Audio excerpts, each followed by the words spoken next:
이 자리에 나오신 여러분, 주님의 이름으로 축복하고 환영합니다. 찬양하시며 주님 앞에 나아가겠습니다. 찬송가 180장, 찬송가 180장 찬양하시겠습니다.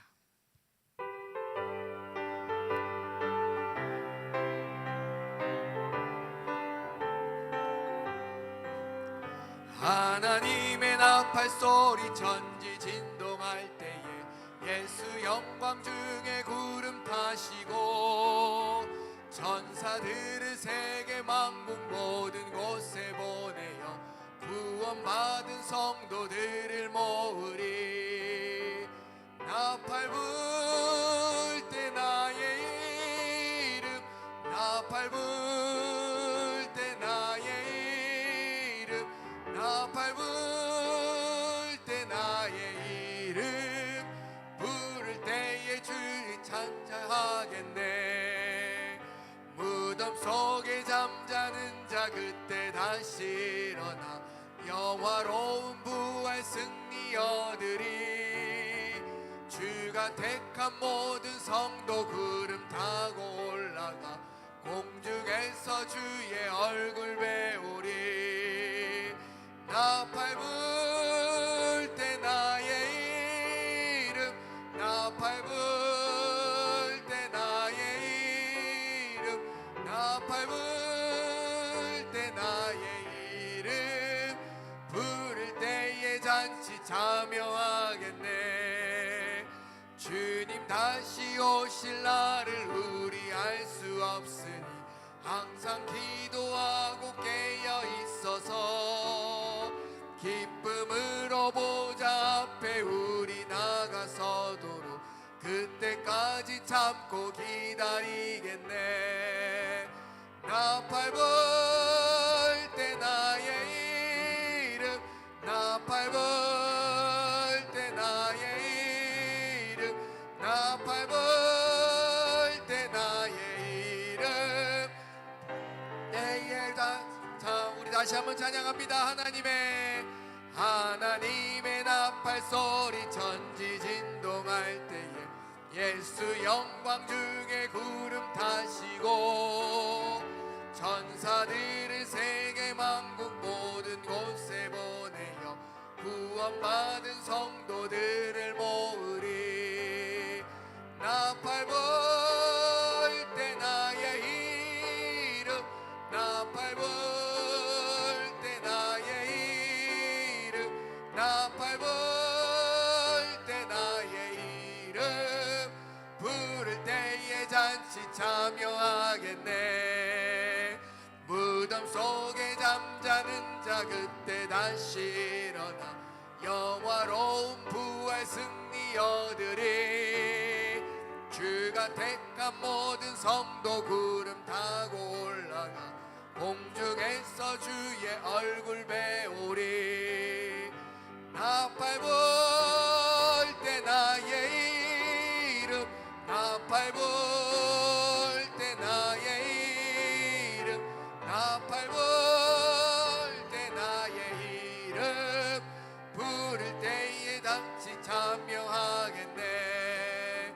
주님 다시 오실 날을 우리 알 수 없으니 항상 기도하고 깨어 있어서 기쁨으로 보좌 앞에 우리 나가서도록 그때까지 참고 기다리겠네. 나팔 불 때 나의 이름, 나팔 불 때 나의 이름, 나팔 불 때 나의 이름 부를 때에 잔치 참여하겠네.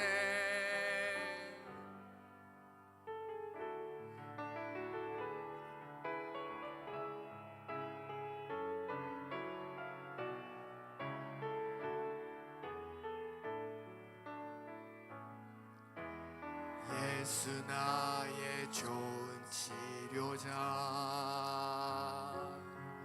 그의 눈이 머문 곳은 나의 슬픔과 고통, 고개 들어 그의 눈을 볼 때에 난 알았네. 나의 좋은 치료자 예수 나의 좋은 치료자 예수 나의 좋은 치료자 그의 손길이 닿는 곳은 나의 슬픔과 아픔 영원히 흐를 것 같았던 눈물 다 멎었네 예수 나의 좋은 치료자 나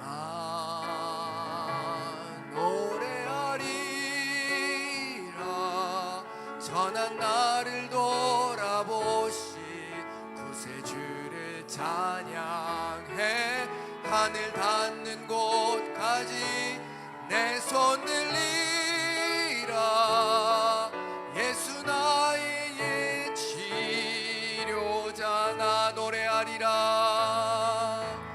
나 노래하리라 전한 나를 돌아보시 구세주를 찬양해 하늘 닿는 곳까지 내 손 들리라 예수 나의 치료자 이제 우리 다 같이 일어나 주님의 성령 찬양하시겠습니다.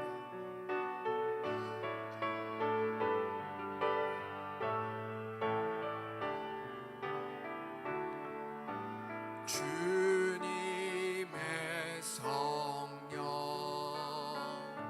지금 이곳에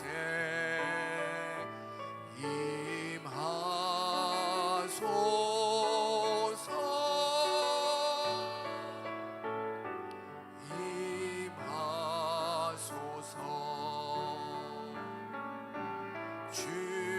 주님의 성령 지금 이곳에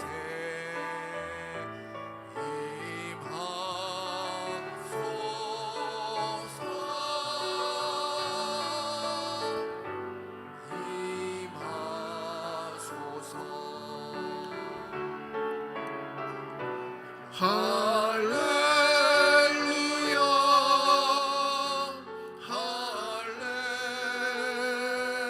할렐루야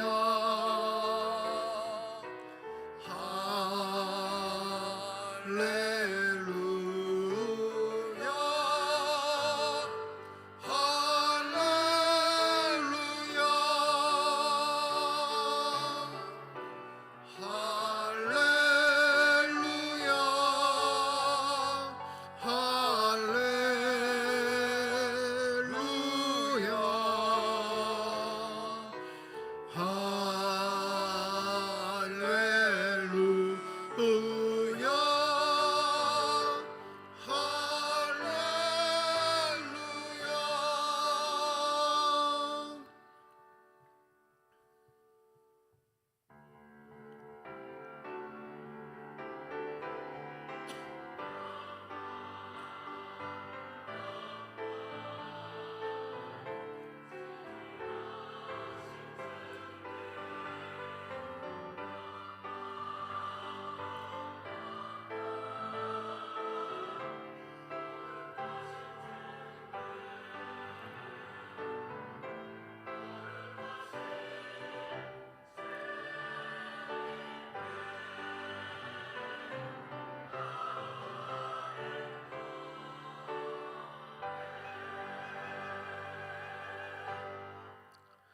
하나님은 영이시니 예배하는 자가 영과 진리로 예배할지니라.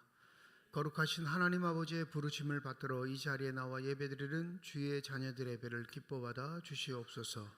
진실된 마음과 정직한 영으로 삼위일체 하나님의 성호를 찬양하며 예배 드릴 때에 하나님이시여 영으로 임재하여 주시사 주님만 허락하시는 기쁨과 평안이 저희 심령 가운데 가득 넘치게 하여 주시옵소서.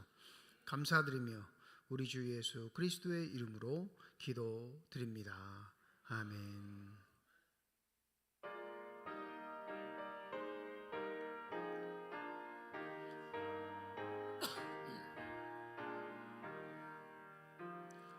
멸류관 벗어서 주 앞에 드리세. 저 천사 기쁜 노래가 온 땅에 퍼지네. 내 혼아 깨어서 주 찬송하여라. 온 백성 죄를 속하신 만왕의 왕일세. 멸류관 벗어서 주 앞에 드리세. 그 손과 몸의 상처가 영광 중 빛나네. 하늘의 천사도 그 영광 보고서 고난의 신비 알고자 늘 음모하도다. 멸류관 벗어서 주 앞에 드리세. 온 세상 전쟁 그치고 참 평화 오겠네. 주 보좌 앞에서 온 백성 엎드려 그 한량없는 영광을 늘 찬송하겠네.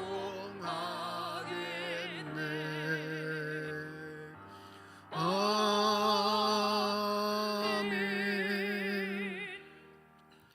성문으로 나아가라 나가라. 백성이 올 길을 닦으라.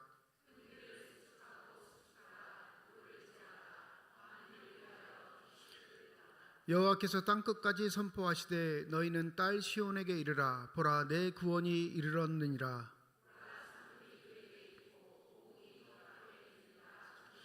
사람들이 너를 일컬어 거룩한 백성이라. 여호와께서 구속하신 자라 하겠고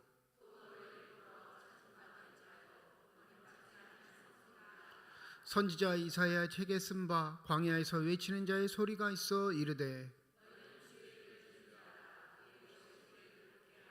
모든 골짜기가 메워지고 모든 산과 작은 산이 낮아지고 모든 육체가 하나님의 구원하심을 보리라 함과 같으리라. 아멘. 지난 한 주간 동안의 삶을 되돌아오며 주님 앞에 참회 기도를 드립니다.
만일 우리가 우리 죄를 자백하면 그는 미쁘시고 의로우사 우리 죄를 사하시며 우리를 모든 불의에서 깨끗하게 하실 것이라.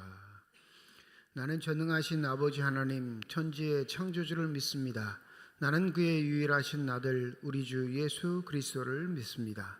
그는 성령으로 잉태되어 동정녀 마리아에게서 나시고 본디오 빌라도에게 고난을 받아 십자가에 못 박혀 죽으시고 장사된 지 사흘 만에 죽은 자 가운데서 다시 살아나셨으며 하늘에 오르시어 전능하신 아버지 하나님 우편에 앉아 계시다가 거기로부터 살아있는 자와 죽은 자를 심판하러 오십니다. 나는 성령을 믿으며 거룩한 공교회와 성도의 교제와 죄를 용서받는 것과 몸의 부활과 영생을 믿습니다. 아멘.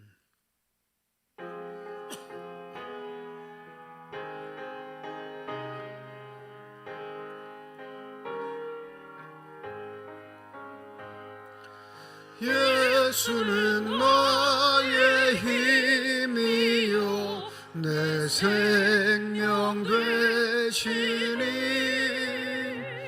구주 예수 떠나 살면 죄 중에 빠지리 눈물이 앞을 가리고 내 맘에 근심 쌓일 때 위로하고 힘주시리 주 예수. 예수는 나의 힘이요 내 친구 되시니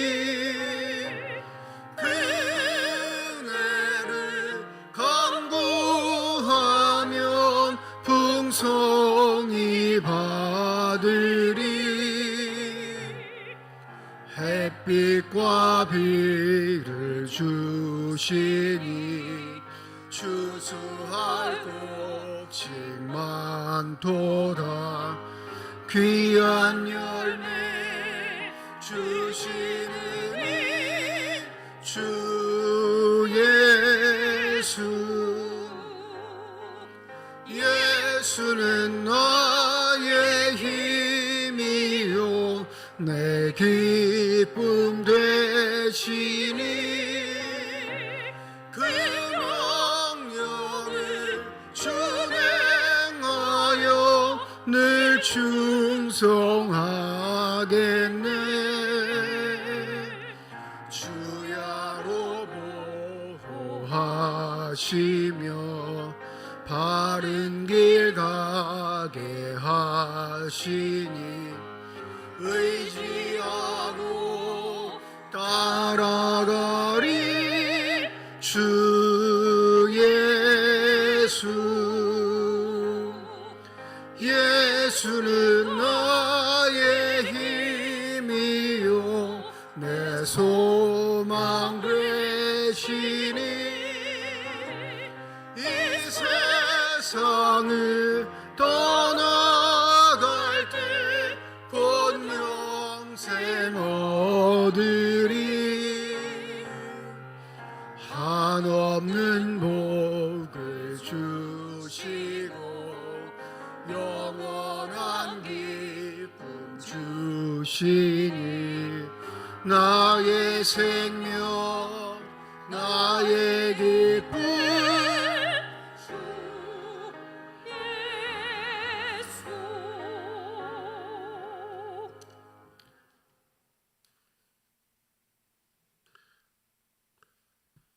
언제나 우리와 함께 하시는 하나님 아버지, 그 크신 은혜와 무한하신 사랑에 감사드립니다. 오늘은 11월 마지막 주일을 맞이하여 주님 전에 나와 찬송과 경배를 드리게 하신 은혜에 감사드립니다. 이 시간 드리는 저희의 예배가 단순한 형식이 아니라 신령과 진정으로 드려지는 예배가 되길 원합니다. 지금까지 저희들을 지켜주시고 인도하여 주신 하나님 아버지, 지난 한 주간도 하나님을 바라보며 살기보다는 세상의 좋은 것들을 바라보며 즐거워했던 저희들의 모습을 이 시간 주님께 고백합니다.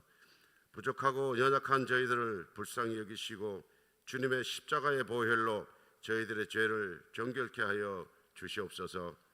예수 그리스도의 탄생을 기다리는 대림절 첫 주를 맞으며 우리의 마음을 다시 깨끗하게 하고 주님 오심을 준비하는 성도의 삶으로 새롭게 하여 주시옵소서. 기다림의 절기인 대림절 기간 동안 우리의 신앙이 습관과 형식에 머무르지 않게 하시고 기도와 말씀을 통해 주님이 이 땅에 오신 목적을 깊이 묵상하며 경건한 마음으로 준비하는 저희들이 되게 하여 주시옵소서. 하나님 아버지, 이 나라 이 민족을 불쌍히 여기사 어렵고 힘든 상황 속에서도 주님께서 친히 간섭하여 주시사 모든 정치인들이 정직한 마음으로 이 나라를 위해 바른 정치할 수 있도록 인도하여 주시옵소서. 주님께서 긍휼을 베풀어 주시어 정의와 공의가 강물처럼 흐르게 하옵소서.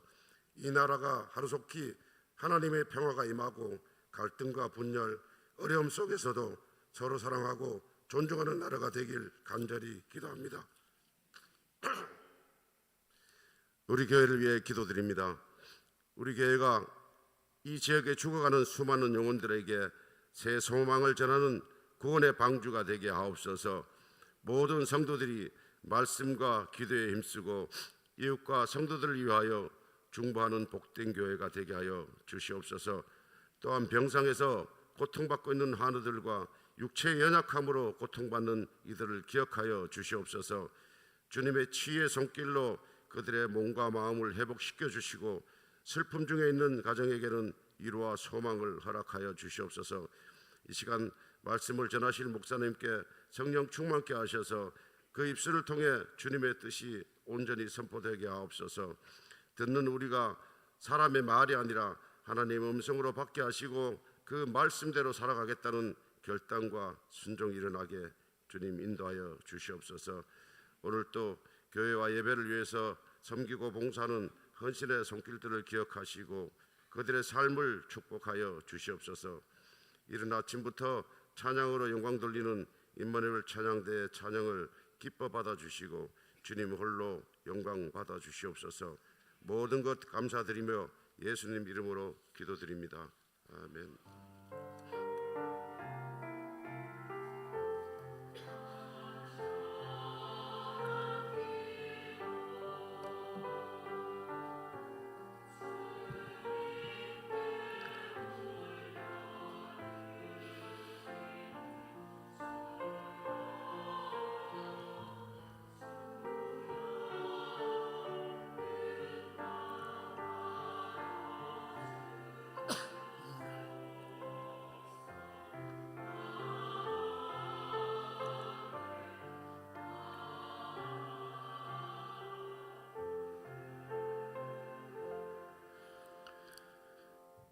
대린별 첫 번째 주일 우리에게 주신 하나님의 말씀입니다. 구약성경 시편 122편 1절에서 9절 말씀, 신약성경 마태복음 24장 36절에서 44절까지의 말씀입니다. 다 함께 자리에 일어나 하나님의 말씀을 받겠습니다.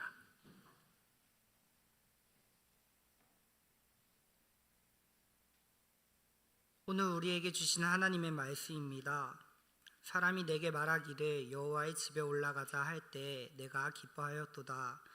예루살렘아 우리 발이 내 성문 안에 섰도다. 예루살렘아 너는 잘 짜여진 성읍과 같이 건설되었도다. 지파들 곧 여호와의 지파들이 여호와의 이름에 감사하려고 이스라엘의 전례대로 그리로 올라가는도다. 거기에 심판의 보좌를 두셨으니 곧 다윗의 집의 보좌로다. 예루살렘을 위하여 평안을 구하라. 예루살렘을 사랑하는 자는 형통하리로다. 내 성 안에는 평안이 있고 내 궁중에는 형통함이 있을지어다. 내가 내 형제와 친구를 위하여 이제 말하리니 내 가운데에 평안이 있을지어다. 여호와 우리 하나님의 집을 위하여 내가 너를 위하여 복을 구하리로다. 아멘.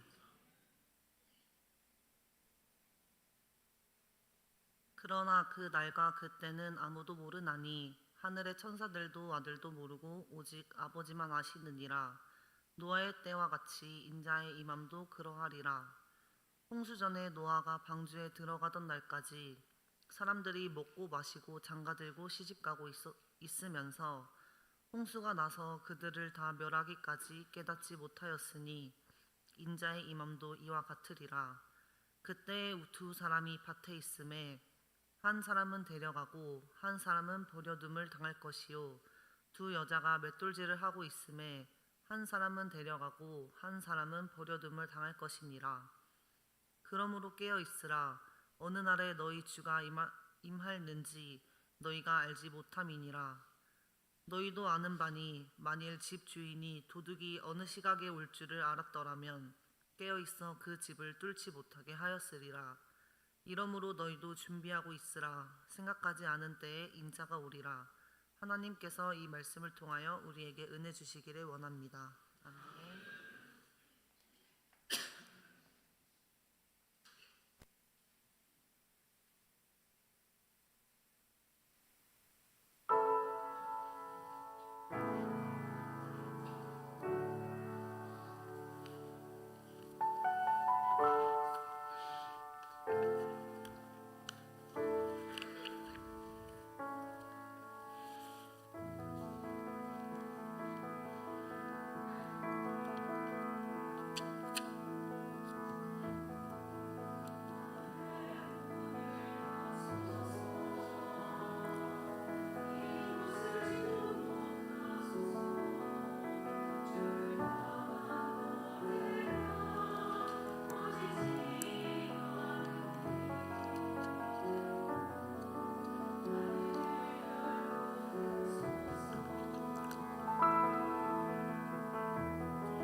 아멘.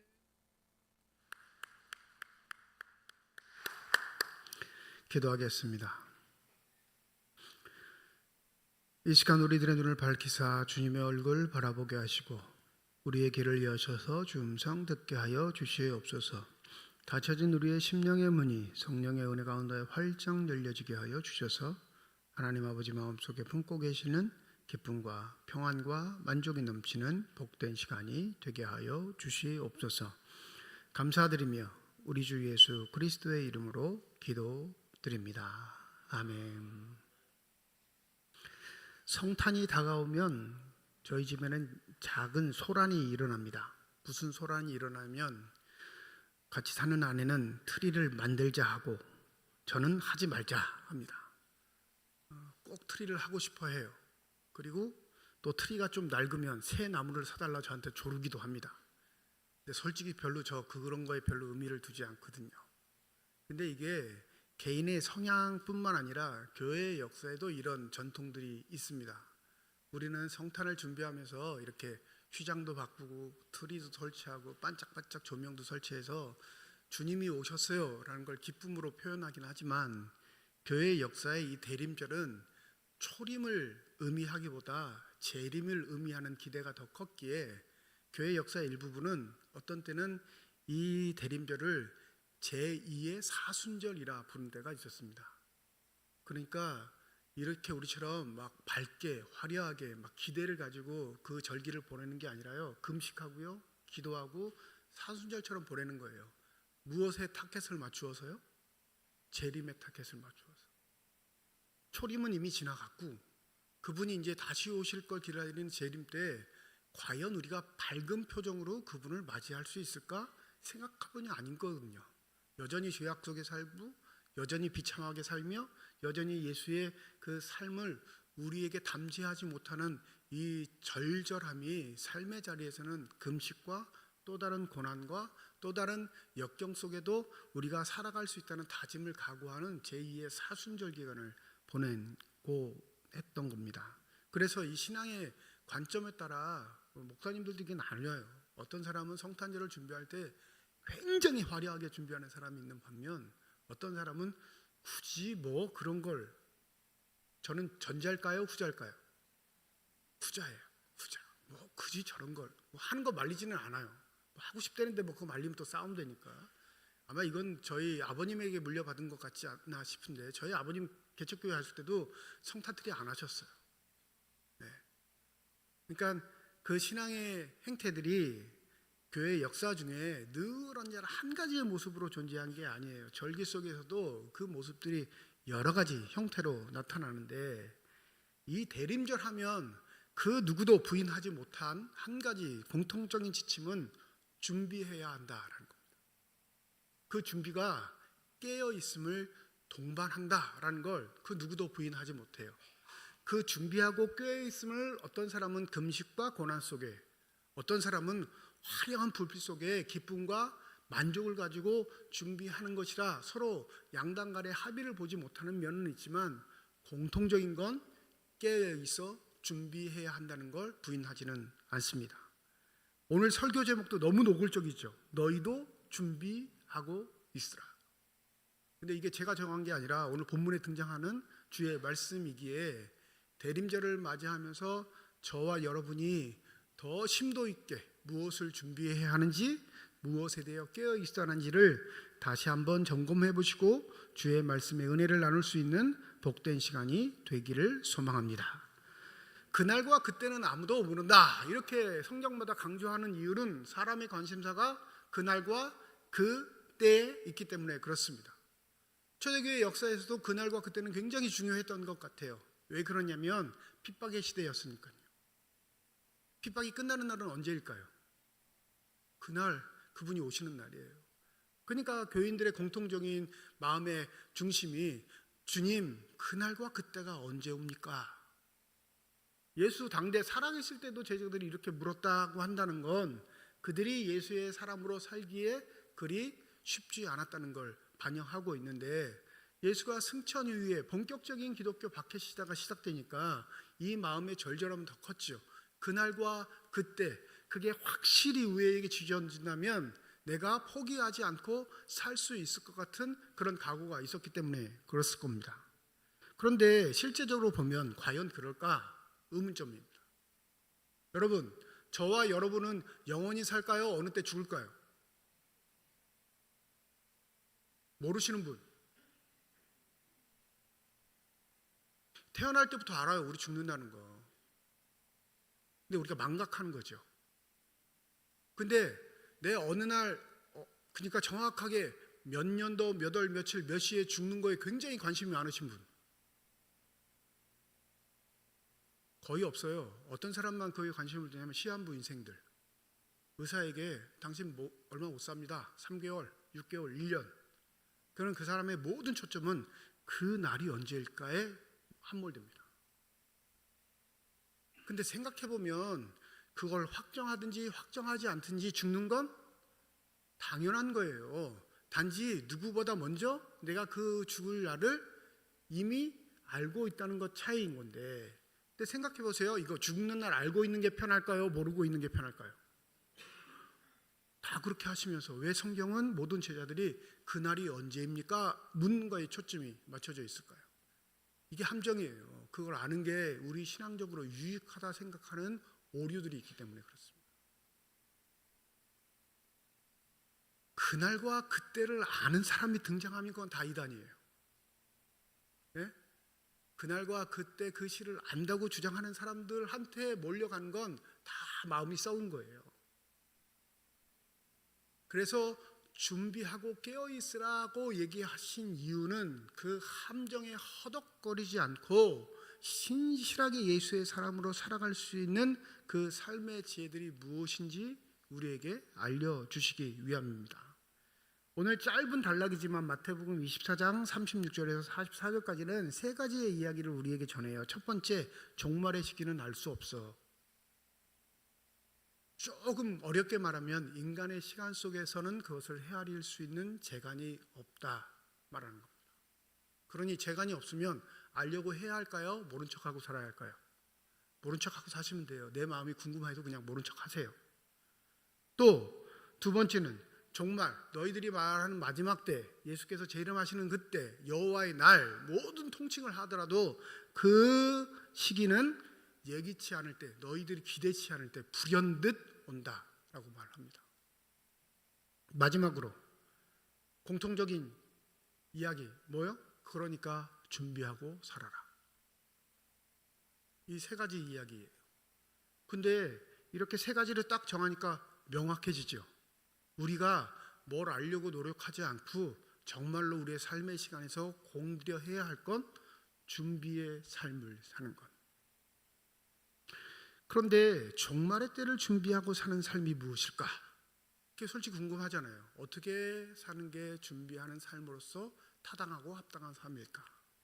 오늘 두 가지의 비유를 본문에서 드시는데 노아 홍수의 사건과 또 하나는요, 일상생활에서 맷돌질하고 있는 여자의 이야기. 자, 노아 홍수 사건 한번 생각해 보시죠. 오늘 38절과 39절 우리 한번 읽어보겠습니다. 38절과 39절 시작.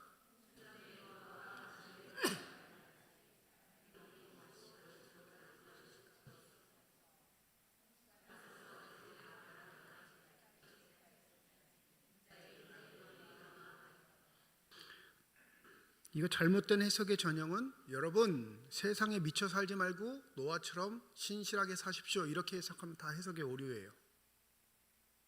여기서 먹고 마시고 장가들고 시집가는 걸 부정적으로 사용하지는 않습니다. 일상적인 삶을 묘사해요. 이게 노아 홍수의 때의 사건과 우리 40절과 41절 한 번 더 읽어볼까요? 40절과 41절입니다. 시작. 그때 두 사람이 밭에 있는데 한 사람은 데려가고 한 사람은 버려둠을 당할 것이요 두 여자가 맷돌질을 하고 있음에 한 사람은 데려가고 한 사람은 버려둠을 당할 것이니라. 왜 밭일하는 두 사람 중에 한 사람은 데려가고 맷돌질하는 두 여자 중에 한 여자는 데려가고 한 여자는 남겨뒀을까요? 이유 몰라요. 밭일하는 두 남자 중에 한 남자는 데려가고 한 남자는 남기는 이유, 맷돌질하는 두 여자 중에 한 여자는 데려가고 한 여자는 남겨두는 이유는 우리는 몰라요. 근데 마지막 때에 그것은 벌어지는 사실이라는 걸 우리에게 강조합니다. 이 두 남자의 마음속에 뭐가 서로 달랐는지, 삶의 기준이 뭐가 명확하게 달랐는지, 그들이 무엇을 위해 살았는지는 명확하게 성경이 전혀 밝히고 있지 않은데, 그 마지막 때가 되면 일상을 사는 사람들 중에 두 가지 일이 반드시 벌어져 하나는 데려감을 당하고 하나는 버려둠을 당할 것이다. 그러니 너희들 골방에 들어가 기도하고 예배하고 하나님만 섬겨라 이러지 않았어요. 본문은.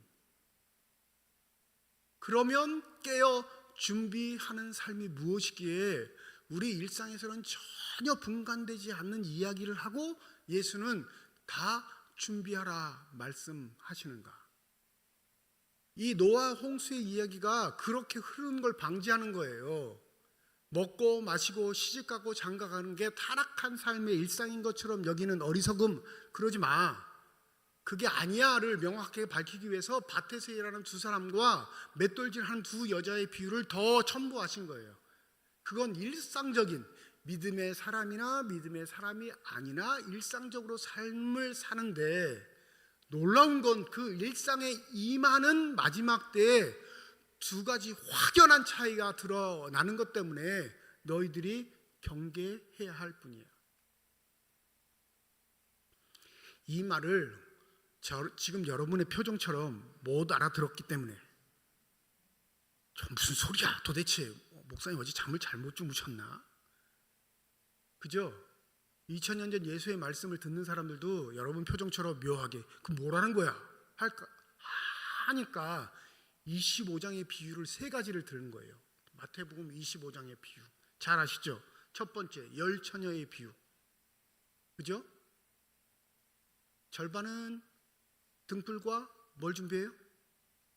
절반은요 등불만 준비했어요. 그럼 주님이 오신다는 걸, 신랑이 오신다는 걸 안다는 거예요, 모른다는 거예요? 안다는 거예요, 여러분. 자, 두 번째 비유는 달란트의 비유예요. 한 사람에겐 금 5달란트, 한 사람에겐 금 2달란트, 한 사람에겐 금 1달란트. 그리고 주인이 먼 타국에 떠나면서 야 열심히 살아 그러고 가요. 근데 주인이 반드시 어떻게 해요? 다시 오는 걸 알아요. 그래서 5달란트 가진 자, 2달란트 가진 자는 바로 그걸 가서 일합니다. 1달란트 가진 자는요. 생각해보니까 주인이 다시 왔을 때 마이너스면, 쫓겨나진 않아도 꾸중을 듣고 심한 혼냄을 당할 게 두려우니까 이 주인이 다시 오는 때를 준비하는 이 사람의 지혜는 뭐예요? 까먹지 않는 것, 손실을 입히지 않는 아주 가장 좋은 방법이 뭐예요? 묻어요, 땅에. 주인이 오기를 기다리는 준비를 이 사람은 해요, 안 해요? 합니다. 안 하는 거 아니에요. 해요. 오히려 이 사람은 주인이 오는 때를 너무 명확하게 자기의 삶에 반영하고 있기에 그 뒤에 오는 공포에 짓눌려 이걸 묻고 그대로 돌려주기를 원하는 거예요. 5달란트와 2달란트는요, 주인이 온다는 건 알지만 그들은 일상을 살아가요. 주인이 언제 오는지는 상관없이 그냥 자기의 시간 안에 받은 걸 갖고 열심히 사는 것만 해요. 근데 주인이 온다는 명확한 두려움 속에 사는 자는 야, 그분이 나를 심판하실 텐데, 흠 잡을 게 없어야 할 텐데, 티도 없어야 할 텐데, 그럼 뭘 해야 할까? 준 거 그대로 돌려주는 거, 최소한. 그러니까 묻지요. 마지막 양과 염소의 심판 아시죠? 오른쪽에는 양이, 근데 이 양과 염소의 심판에는 누가 등장하냐면 주인이 아니라 임금이 등장해요. 임금이. 예? 오른쪽에는 양, 왼쪽에는 염소. 이게 이제 오늘 본문에 뭘 준비하고 있는지에 대한 명확한 결론을 25장 이 양과 염소의 비유에서 나타내요. 자, 우리 주님 다시 오실 날을 준비하고 깨어 있으시다. 그러면 교회 모여 예배하고 기도하고 경건 생활에 힘쓰는 게 더 우선시 될까요? 세상에서 내 먹고 사는 거 걱정하며 그 삶을 유지하는 게 더 우선이어야 할까요? 아니, 대답을 안 하시면 제가 되게 어렵게 물어봐요, 지금. 네? 경건 생활에 힘쓰는 게 먼저일까요? 아니면 경건을 제쳐놓고 내 삶의 안위를 위해서 사는 게 먼저일까요? 네, 다 그렇게 얘기해요, 목사님들. 여러분도 그렇게 생각하니까 제가 물으니까 대답 못하는 거예요. 왜요? 뜨끔하거든요. 그렇게 못 사니까. 기도에도 안 나오지, 예배도 안 나오지, 뭐 하자 그러면 귀찮아하지. 우리 교회는 뭐 이렇게 자원봉사 하기를 저는 정말로 원하는데 주님 오실 날까지 그건 되지 않을 것 같아요. 아무리 둘러봐도 이제 거의 10년째인데 체질이 변하지 않아요. 그런데 제 기대가, 여러분에 대한 기대가 높지 않아요. 정말 높지 않아요. 늘 언제나 그런 광고를 해도 안 올 거 뻔히 알아요. 그냥 자꾸 나를 귀찮게 하지 말라고요. 그런 거 광고해달라고. 늘 나오는 거 소수예요. 아유 소수. 그러면 그 사람만 시간 되느냐? 아니에요. 시간 되는 사람 많아요. 놀러 가고 커피숍에서 차 마실 시간이 있어도 교회 와서 나무 꾸미고 조명 달고 청소하고 이런 시간은 아예 허투루 생각하는 사람들. 그건 비교의 대상이 안 돼요, 여러분. 그건 이미 게임 오버. 그건 얘기 하나 많아. 열처녀의 비유에서 신랑이 다시 오실 걸 기대했던 모든 사람들은 다 등불을 준비했어요. 다른 말로 하면 주님을 고대하면서 똑같이 시작은 해요. 근데 지혜로운 사람은요, 주님이 더디 와도 나는 이 일을 하겠다라는 결단이 있는 사람만 기름을 준비하는 거예요. 똑같이 신앙생활을 시작한다고요. 주님에 대한 열망을 품어요. 주님의 일을 우선시하는 게 삶의 가치라고는 여깁니다. 근데 그게 어느 순간 삶의 시간 속에 딱 멈춰요. 왜? 별 볼 일 없거든요. 해보니까. 지루하기만 하고 힘들기만 하고 괴롭기만 하고 말만 듣고 뭐 마음속에 풍요로움과 기쁨도 생기지 않고 뭐 이득 보는 거 없는 것 같으니까 딱 멈춰요. 준비는 안 하는 게 아니라 준비는 했는데 그 준비가 내 삶의 지속이 아니라 어느 시점에 딱 멈춘다고요. 이건 그 다음 달란트 비유에 맞물려요. 종말을 너무너무 고대하고 두려워하면서 자신의 신앙이 별 볼 일 없다고 생각하는 사람은 두려움에 급급해 어디에만 함몰할까요? 여러분, 교회에만 와 있는 거예요. 교회에만. 이게 시한부 종말론의 함정이에요. 모든 시한부 종말론을 주장하는 자들은 세상의 삶을 접으려 합니다. 안 그래요? 우리 한국교회 역사에서 시한부 종말론 어마어마하게 많아서 지금도 있어요, 여러분. 지금도 우리는 이렇게 다채로운 옷을 입고 대부분 다 시커먼 옷이지만, 네? 제가 늘 말씀드리죠. 겨울에 좀 빨간색 좀 입고 다니라고, 노란색도 좀 입고 다니고, 네? 녹색도 좀 입고 다니고. 왜 다 검은색만? 빨래 생각만 하지 마시고. 요새 세탁기 좋아졌잖아요. 네? 우리는 다채로운 색깔의 옷을 입고 예배를 드리는데 시한부 종말로는 무슨 색을 입을까요? 꼭 흰색 입고 지들이 대단한 것처럼.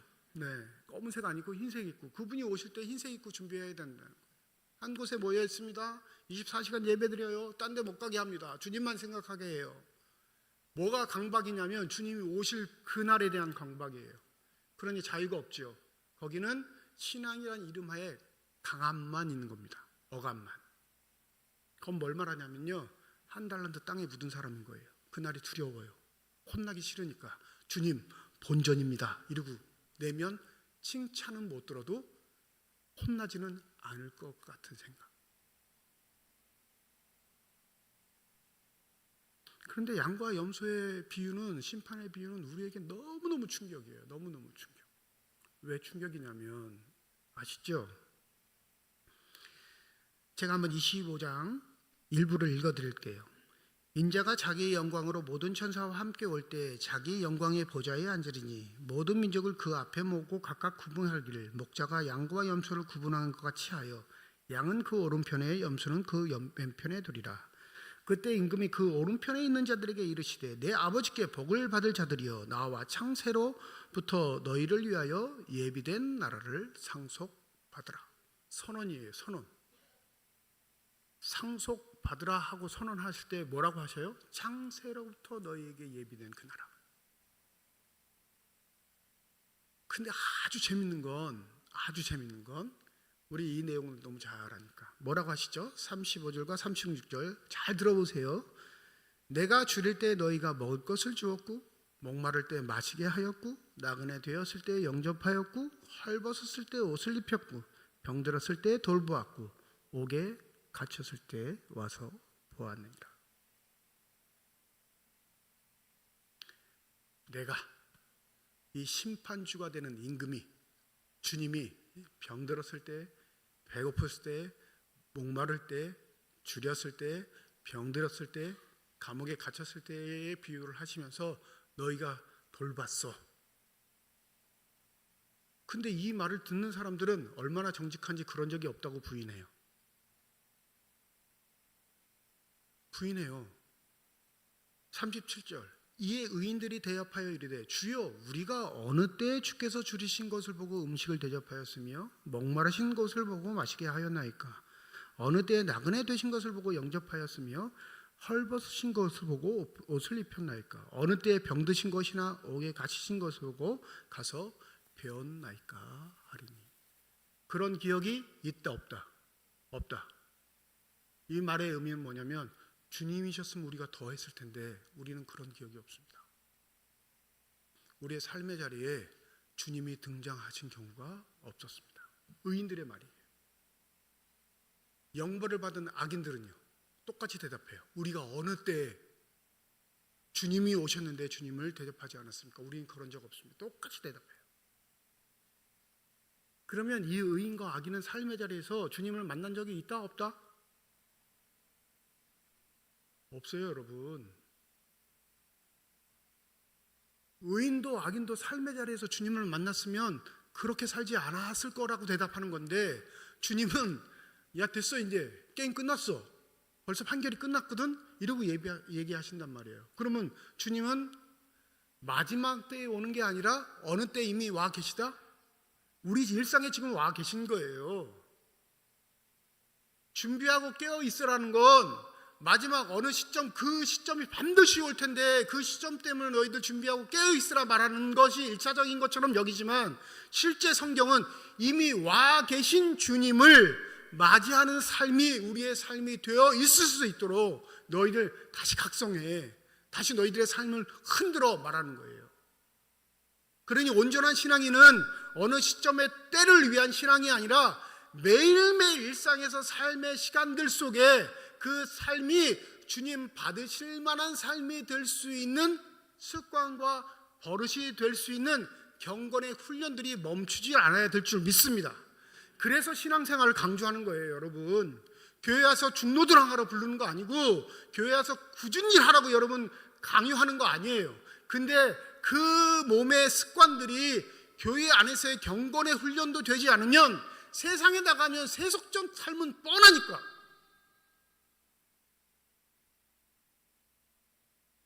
마음대로 살 거 뻔히 아니까. 여러분 교회 규칙과 전통과 질서가 없으면 여러분 교회 와서 여러분들의 마음대로 해보세요 하면 다 이 교회가 어떻게 될까요? 그래서 교회는 규율이 있는 거예요. 법칙이 있는 겁니다. 신앙의 원리들이 있어요. 그걸 교회를 위해 사용하라는 게 아니고 교회에서 훈련이 돼야 일상도 그게 변치 않는 삶의 모습이 되기 때문에 교회의 훈련들을 강조하는 거지. 교회가 중요해서 교회만이 최고여서 교회만 하나님이 계신 곳이어서 그렇게 말하는 건 아닙니다. 아주 교만한 사람들이 있어요. 교회가 정하는 예배와 기도 시간을 나오지 않으면서 어떻게 그렇게 목사에게 당당하게 말해요. 목사님 저는 늘 기도합니다. 안 믿어요. 저 그 말은 절대 될 수가 없어요. 우리 인간은. 그러면 이 교회는 무용지물이에요. 무용지물. 역사상 교회를 하나님이 세우실 이유가 없어요. 왜? 성령이 한 사람 한 사람을 다 담당하시고 그냥 성령의 음성대로 살게 하시면 그게 가장 안전하고 옳은 방법 아니에요? 그러함에도 불구하고 부족한 교회를 세운 건 우리 스스로의 가치가 아닌 보이는 가치를 위해 우리를 단련시키시기 위함입니다. 경건의 훈련들이 교회를 통해 익숙해지지 않으면 여러분 세상의 삶은 보잘 것 없어요. 고난 많아요. 이중적인 삶을 살아요. 여기에 익숙한 인간들이 열처녀의 비유의 핵심적인 요소예요. 다 주님 온다고 등불을 들고 있는데 어느 때까지만 들고 있어요? 자기 힘 될 때까지만. 봉사는 다 똑같이 시작해요, 여러분. 안 하는 건 양심도 없는 거죠. 헌금 다 합니다. 안 하는 건 양심에 뿔난 거예요. 주님이 귀하다고 여기시니까 시작은 똑같이 해요. 근데 어느 순간 멈춰요. 왜 멈추니까? 나한테 도움이 안 되거든요. 가장 큰 이득이 되는 게 없어요. 마음의 평온도 없고 기쁨도 없고. 그러니까 등불은 들고 있지만 뭔 준비하지 않아요? 기름은 준비하지 않아요. 내가 하고 싶은 만큼만 해요. 교회 생활 다 그렇게 한다고요. 믿음 생활. 그러니까 그는 준비하는 척 여기며 살지 진짜로는 주님 준비하는 삶이 아닌 걸 자기가 드러냅니다. 준비하는 삶의 핵심은요, 교회 안에서와 교회 바깥의 삶이 전혀 다르지 않아요.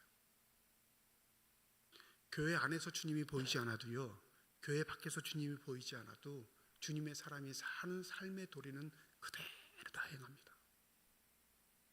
양과 염소의 비유에서 의인들에게 그렇게 말했을 때 의인들이 이래야 말하는 거 맞습니다. 저는 믿음의 능력이 대단히 뛰어나서 주님이 아픈 사람으로 모습으로 오신 걸, 병자의 모습으로 오신 걸, 가난한 자의 모습으로 오신 걸, 약한 자의 모습으로 오신 걸 저는 너무나 잘 알아서 그들을 대접했습니다 라고 대답하지 않아요. 여러분, 우리는 그걸 알아볼 수 있는 재주가 없어요. 그리고 그건 우리가 삶에서 거부하는 일이에요. 나한테 하등 도움되지 않는 사람한테 우리의 시간을 쓰는 건 낭비라고 생각하는 게 우리의 가치예요. 내가 뭐 하나를 주면 저 사람이 나한테 하나를 주진 않아도 저 사람이 나에게 해를 끼치지 않겠지라고 생각해서 없는 게 인간이에요. 근데 이 의인들은 그거 생각하지도 않았어요. 그냥 그게 삶의 일상인 거예요. 그게 삶의, 왜 그런지 몰라도 그게 그냥 자연적인 발로인 겁니다. 그러니까 기억 못해요. 내가 언제 가난한 자를 도왔는지, 언제 목마른 자에게 물 주었는지, 언제 병자들을 방문했는지, 감옥에 갇힌 데 가서 언제 위로했는지 기억도 못해. 왜 기억 못해요? 그게 일상이니까. 한번 여쭤보죠. 어제 아침에 드신 거 메뉴 지금 가물가물하죠? 목사님, 저는 원래 아침을 안 먹어요. 그러면 어저께 식사 중에 메뉴 기억이 안 나요. 근데 생일날 먹은 음식은 기억나. 왜요? 그건 특별한 날이었거든. 일상은 기억이 안 나게 돼 있어요. 그게 사람들의 그게 습관이에요. 그런데 그 일상이 기억에 나지 않는 걸로 심판하신단 말이야. 기억에 나지 않는 걸로. 설교 강조하기 위해서 여러분 삶의 자리에서 약한 자 찾아내세요. 거기에 예수님이 숨어 있어요. 여러분 가난한 자 찾아내세요. 그 가난한 자 속에 예수님이 숨어 있어요. 목사는 그렇게 말하지만 솔직히 못 찾아내요. 왜요? 그거 찾아내면 그건 삶이 아니거든요. 신앙이 아니에요. 그러니 임금이 그렇게 칭찬하는 거예요. 내가 굶주렸을 때, 목마르을 때, 가난하고 헐벗었을 때 말하는데 그 상을 받는 사람은 주님, 우리는 그런 적 없습니다. 준비하고 깨어있는 삶은 어느 시점, 장소를 명확하게, 때를 명확하게 정해서 그 날이 우리에게 점점 다가온다는 의미가 아니라, 기억하세요.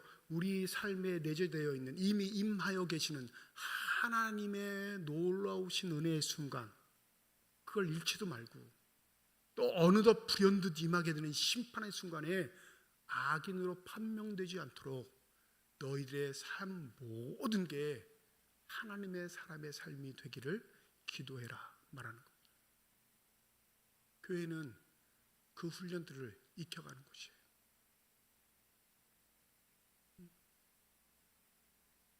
제가 제일 싫은 건, 제가 이 교회에 와서 첫 번째 싸운 일이 있는데 정말로 소리치고 싸웠어요.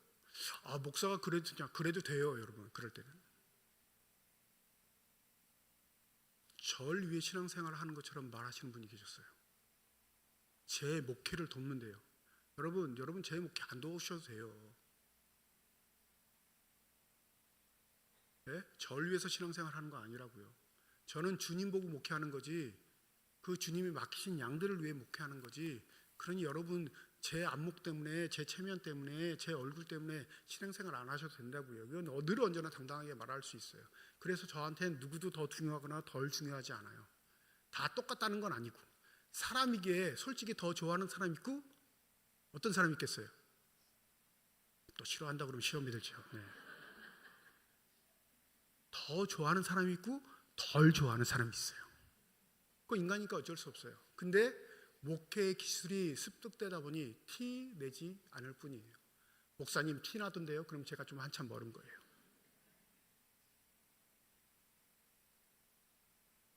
그 일로 첫 번째 교회 와서 싸웠어요. 누구를 위해 신앙생활 해준 것처럼 하는 교만들, 착각들. 그러니 야, 우리 목사님 대단해 이렇게 생각하지 마시고, 제가 그러잖아요. 늘 저는 기대치가 낮다고. 여러분, 찬양대가 꼭 있어야 할까요? 없어도 될까요? 네? 또 본인들이 없어도 된다 그러면 내년에 안 하려고 그러는 거잖아요. 이런 거에 목숨 걸지 않는다니까요.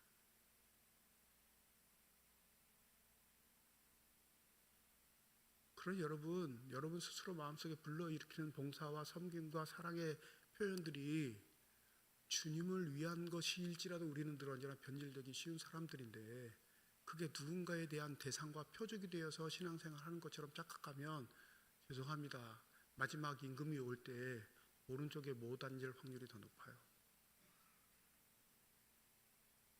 내 신앙의 가치와 그 신앙에 대한 절절함이 교회 안과 교회 밖에 다른 점이 없어 늘 일상을 사는데, 그 일상이 신앙생활과 하등 다름없는 똑같은 일상이기에 일상 속에서 불현듯 어느 날 심판이 임해도 그는 벌벌 떨거나 두려워하지도 않고 하나님의 부르심을 받게 되는 삶이 됩니다.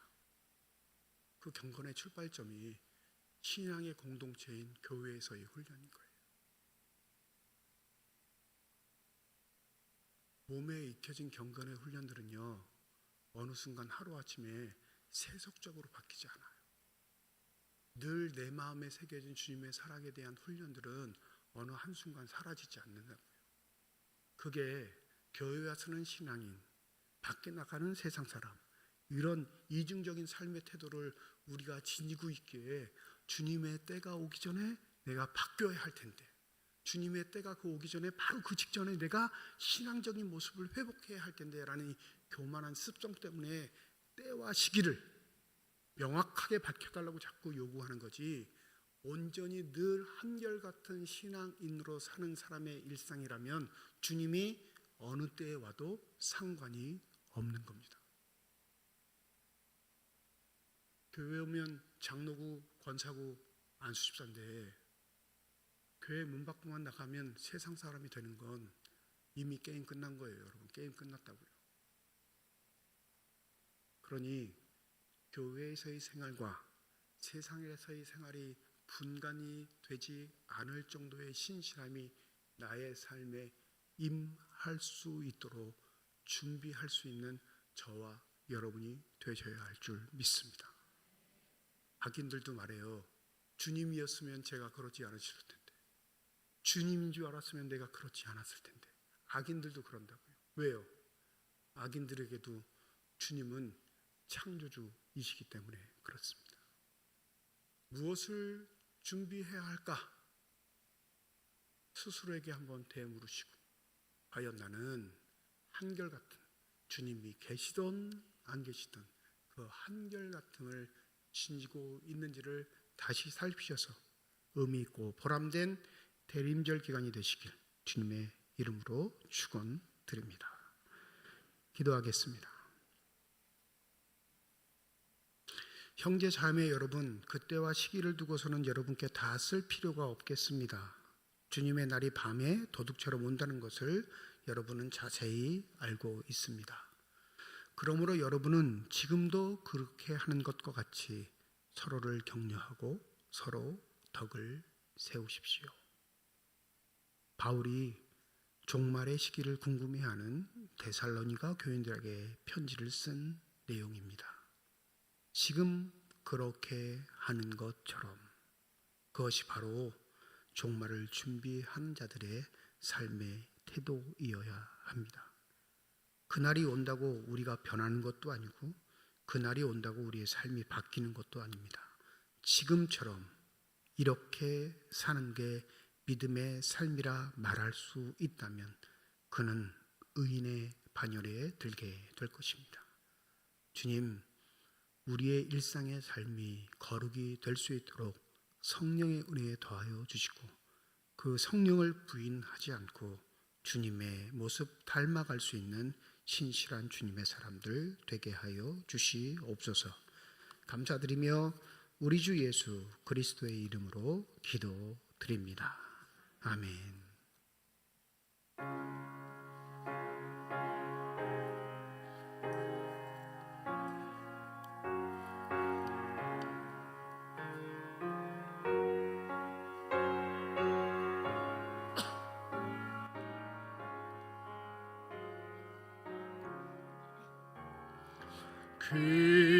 귀하신 주여 날 붙드사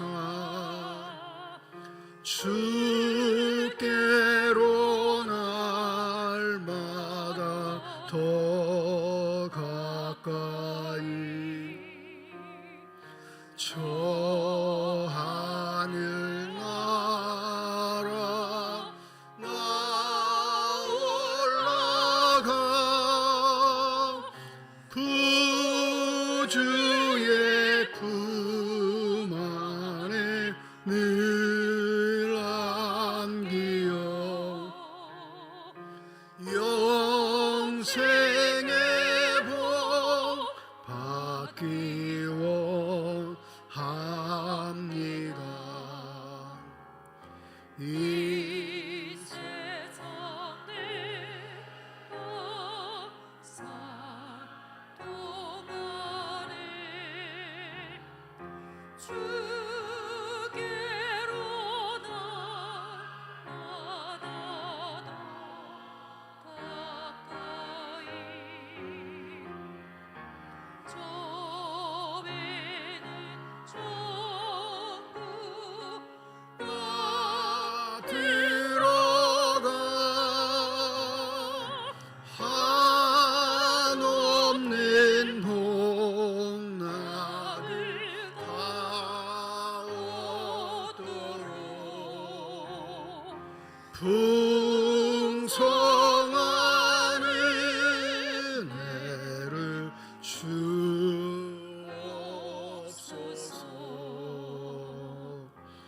아멘. 김재경 장로님 가정에서, 김정숙 권사님 가정에서, 조수성 집사님 가정에서, 윤재면 장로님 가정에서, 한동호 안수 집사님 가정에서 건축 헌금 드리셨습니다. 하나님 아버지의 은혜와 사랑을 진심으로 감사드립니다. 거룩한 주일 주의 전에 나오게 하시고 나올 때 빈손으로 나오지 아니하고 주 앞에 드릴 수 있는 예물 있게 하심을 감사드립니다. 이 예물 쓰여지는 곳 하나님의 사랑이 널리 증거되게 하시고 하나님의 이름으로 심겨져 하나님께서 원하고 시고 뜻하시는 열매들만 가득 맺혀질 수 있는 구별되고 아름다운 예물 되게 하여 주시옵소서. 예물을 드릴 때의 기도의 제목을 담아드리는 손길과 가정 주님께서 하십니다. 우리의 기도에 응답하시는 하나님, 우리와 함께 하시겠다 약속하신 하나님, 그 약속의 말씀을 믿고 사는 주의 백성들의 삶의 자리에 오셔서 어떠한 경우에든지 지키고 보호하여 주시사 우리의 마음 흔들리지 않고 변치 않도록 주만 바라볼 수 있는 신실한 삶 되도록 성령의 충만함을 더하여 주시옵소서. 우리의 삶의 자리가 흔들릴 때 함께 할 수 있는 믿음의 동료들, 가족들이 있음을 잊지 않게 하여 주시옵소서. 그리하여 서로에게 위로가 되고 힘이 되고 도움이 되며 사랑이 되는 온전한 믿음의 가족들, 귀한 공동체가 되게 하여 주셔서 우리를 부르신 하나님의 뜻 가운데 우리 모두가 그날에 이를 때까지 서로 협력하여 아름다운 신앙의 공동체, 믿음의 가족을 이룰 수 있는 지혜가 있게 하여 주시옵소서. 임마누엘 찬양대를 비롯한 모든 예배위원들과 교회학교 교사를 비롯한 재직회 부서들을 축복하여 주셔서 주님의 교회를 위해 헌신하는 저들에게 성령의 은혜 더하여 주셔서 한결같게 하시고 겸손하게 하시고 모든 일을 주께 하듯 할 수 있는 신실한 주의 사람들 되게 하여 주시옵소서. 병상에 누워있는 환우들, 그 환우들을 돌보는 가족들을 기억하여 주시사 저들의 눈에 눈물을 닦아주시며 그 생명의 손길로 환부에 안수하여 주실 때 저들의 질병, 고통, 아픔이 치유되는 놀라운 축복이 임하게 하여 주시옵소서. 우리에게 허락하신 귀한 자녀들 믿음의 아들 딸들 삶의 길을 축복하실 때 말씀으로 무장된 신실한 삶들 되게 하여 주시옵시고 그날이 어느 때이든지 하나님이 찾고 부르실 때 아멘하며 충성하며 주의 일을 감당할 수 있는 신실한 주의 자녀들로 아름답게 성장케 하여 주시옵소서. 모든 것 감사드리며 우리 주 예수 그리스도의 이름으로 기도드립니다. 아멘. 우리 함께 인사하겠습니다. 하나님의 축복이 여러분과 함께. 네, 감사합니다. 옆에 분과 인사하시죠. 하나님의 축복이 옆에 계신 분과 함께. 오늘 반가운 얼굴이 방문하셨네요. 우리 김선녀 집사님 잠깐 일어나시죠. 네, 오래간만에 오셨습니다. 큰 박수로 환영하도록 하겠습니다. 네. 저렇게 활짝 웃는 모습으로 신앙생활을 다 하시기를 주님의 이름으로 축복합니다. 네. 늘 언제나 활짝 웃고 계셔서 너무 감사합니다. 네. 오늘 대림절 첫 번째 주일로 지키는 주일입니다. 1부, 2부 예배로 모이고요. 오후 2시에 오후 찬양 예배가 있습니다. 다음 주일은 1부, 2부 예배 그리고 오후 2시 오후 찬양 예배로 모입니다. 월삭 기도회가 있습니다. 내일 12월 1일 첫째 날입니다. 새벽 5시 본당에서 우리 월삭 기도회로 모이도록 하겠습니다. 정기재직회가 다음 주일 2부 예배 후에 본당에서 있습니다. 12월 첫째 주 정기재직회는 우리 재직 부서장 임명이 있겠습니다. 재직 부원이나 일꾼들, 사명자들은 좀 후에 임명을 하고요. 다음 주에는 우리 재직회 부장 되시는 분들 그렇게 임명하도록 하겠습니다. 2026년 각 부서 봉사자 여전히 모집하고 있습니다. 여러분 꼭 1인 한 부서 봉사하실 수 있도록 여러분께서 기도하시고 그렇게 준비해 주시면 감사하겠습니다. 올 한 해 누가복음 읽기 쓰기 하셨던 분 마치신 분은 사무실에 제출해 주시기 바랍니다. 올해는 쓰기 책이 제일 안 나갔어요. 네, 1000권 마쳤는데 300권 나갔다고 그러더라고요. 300권. 네. 인원수로 따지면 몇 명이 했을까요? 300권 나갔으니까 10번 쓰는 거니까. 네. 우리 출석 성도 최저로 잡으면 아주 최저로 잡으면 300명이거든요. 주일 출석 성도 최저로 잡으면 300명. 그러니까 11조만 한 거야. 11조. 네. 안 하시는 분들은 주 앞에 회개하시고. 네. 10건 다 하려고 하지 마세요. 그러다 시험 들어요. 그죠? 목사님은 나를 왜 이렇게 괴롭혀? 막 이런 마음에 어난이 든다고. 그냥 하실 수 있을 만큼. 여러분, 여러분 숙제로 내드리는 게 아니라 여러분의 신앙생활의 유익과 도모를 위해 말씀드리는 거니까. 교회가 이거 돈 어마어마하게 드리는 겁니다. 그래도 감사한 건 우리 장로님들이 이거 가지고 저한테 시비 걸거나 반대하지 않아요. 다른 교회는 이러지 않아요. 이렇게 700권씩 남으면 달라든다고요. 장로님들이. 목사님 꼭 그걸 하셔야겠습니까? 근데 누가 달라들까요? 장로님들 중에서도 안 한 사람들이 달라든다고요. 하는 사람들은 안 달라들어. 근데 우리 장로님들은 아무도 안 달라들어. 하는지 안 하는지 잘 모르겠는데 그러니까 내년에는 꼭 하시기를 부탁드립니다. 네, 10권 안 하셔도 목사님 나는 한 권 정도는 할 수 있을 거야. 그럼 그렇게 하시면 돼요. 네, 이게 강압이 되지 않도록. 근데 좀 서운하더라고요. 700권 남았다 그러니까 마음에 황량한 바람이 좀 불었습니다. 이제 교인들이 내 말을 허투루 듣는구나 이런 생각이 들어서 오기가 생겼어요. 오기가. 네, 꼭 내년에는 모든 가정이 쓰기 일에 힘쓰시길 주님의 이름으로 축복합니다. 네, 아멘한 사람들 다 기억할 거예요. 내가. 네. 2026년 요람 제작 준비 중입니다. 주소, 전화번호, 사업장 변경되신 분들 꼭 사무실로 알려주시고 대신방을 해보니까 주소 바뀌었는데 바꾼 것도 얘기 안 하신 분들이 계세요. 그러지 마세요. 좋은 집 이사 갔다고 제가 찾아가지 않아요. 네.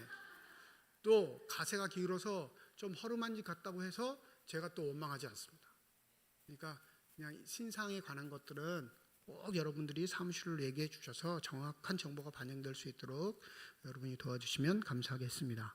연말정산 때문에 광고 말씀드립니다. 지난해까지는 교회에서 발급하는 종이 기부금 영수증이 효과가 있었는데 올해부터는 그게 불가능합니다. 법에 의해서 연말정산 전년도 3억 이상의 서류를 띄워준 모든 법인은 전자로 하는 게 의무화가 되었어요. 그래서 저희가 작년에 따져보니까 3억이 훨씬 넘었어요. 그러니까 올해는 여러분 종이로 이렇게 여러분한테 띄워드리지 못하고 그거 갖고 가셔도 효과도 없으니까 어떻게 하셔야 되냐면 그 연말정산 기부금 영수증이 필요하신 분은 사무실에 가서 인적사항을 다 기록해 주세요. 인적사항을 기록해 주시면 사무실에서 그 인적사항대로 우리가 국세청 홈택스에 가서 그 개인의 이름에 다 등록을 해줍니다. 그러면 여러분이 국세청 홈택스에 접속하셔서 그걸 그냥 내려받으시면 되는 거예요. 이해하셨어요? 네. 목사님 모르겠는데요. 그럼 모르셔도 돼요. 그거 원래 안 하는 사람이니까. 국세청 홈택스를 알면 하시는 분이니까. 그래서 저희가 기입을 하는데 원칙은 있어요. 예전에는 내가 헌금하고 어떻게 하면 됐냐면 아들의 이름으로 뛰어가고 하도 됐는데 전자가 되니까 그게 안 됩니다. 내가 헌금하고 아들의 이름으로 뛰어가시려면 누구의 인적사항을 적어야 할까요? 아들 인적사항을 적어야 돼요. 거기에 인적사항 다 나와 있으니까 사무실에 그들의 인적사항 적고, 내 아들이 교회 한 번도 온 적이 없어. 그럼 교회에서 또 헷갈리잖아요. 이 사람 누구지? 이럴 수 있으니까 그 옆에다가 부모 이름 적으시면 돼요. 내가 내 헌금을 했지만 아들의 이름으로 기부는 영수증을 발급받고 싶으면 아들의 인적사항, 비고에다가 헌금한 사람 이름, 그러면 사무실에서 다 입력해서 국세청 홈페이지에 다 올려놓을 겁니다. 홈택스에. 그러면 연말 정산하실 때 로그인 하셔서, 로그인 뭔지 알죠? 네, 로그인 하셔서 그래서 내려받으시면 됩니다. 종이로 띄워주는 게 효과가 있다 없다? 없습니다. 대신 인적사항을 꼭 적으셔서 사무실에서 미리 준비할 수 있도록 여러분이 협조해 주시면 되겠습니다. 교육부 부장단 모임 오늘 오후 찬양예배 1층 쉼터에서 모이겠습니다. 강원도 기독교 청년협회가 진행하는 세미나가 이번 주 목요일부터 금요일까지 춘천 세종호텔에서 있습니다. 제가 다녀오게 됩니다. 동성교회 항존직 은퇴 및 임진 예식 이번 주 토요일 오후 2시 동성교회에서 있습니다. 김남길 집사님, 이덕시 집사님 가정에서 자녀 결혼을 감사해 오늘 점심에 떡과 과일을 준비해 주셨습니다. 우리 결혼한 한나자매 잘 살 수 있도록 기도해 주시고 이 가정을 위해서 여러분들 기도해 주시길 주님의 이름으로 부탁드립니다. 이제 다음 자리에 일어나셔서 결단 찬양 하나님께 드리겠습니다.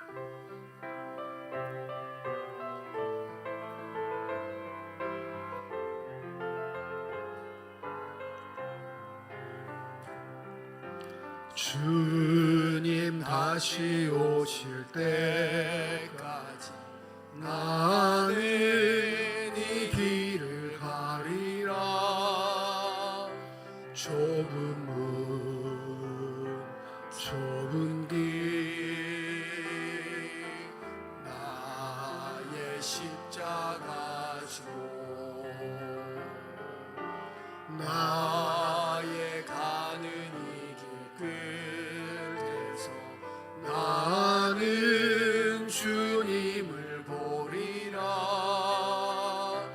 영광의 내 주님 나를 맞아주시니 주님 다시 오실 때까지 나는 일어나 달려가리라. 주의 영광 온 땅 덮을 때 나는 일어나 노래하리. 내 사모하는 주님 온 세상 구주시라. 내 사모하는 주님 영광의 왕이시라. 내 사모하는 주님 온 세상 구주시라. 내 사모하는 주님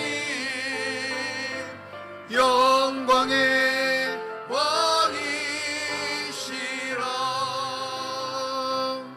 이제는 우리 주 예수 그리스도의 은혜와 하나님의 사랑과 성령님의 내주 교통인도 역사 충만하심이 하루하루가 주님을 만나는 삶, 그리하여 주님을 기쁘시게 하는 삶이 되기를 소망하는 거룩한 주님의 자녀들, 이들의 가정과 일터와 앞길 위에 이제로부터 영원토록 함께 하시기를 간절히 축원하옵나이다.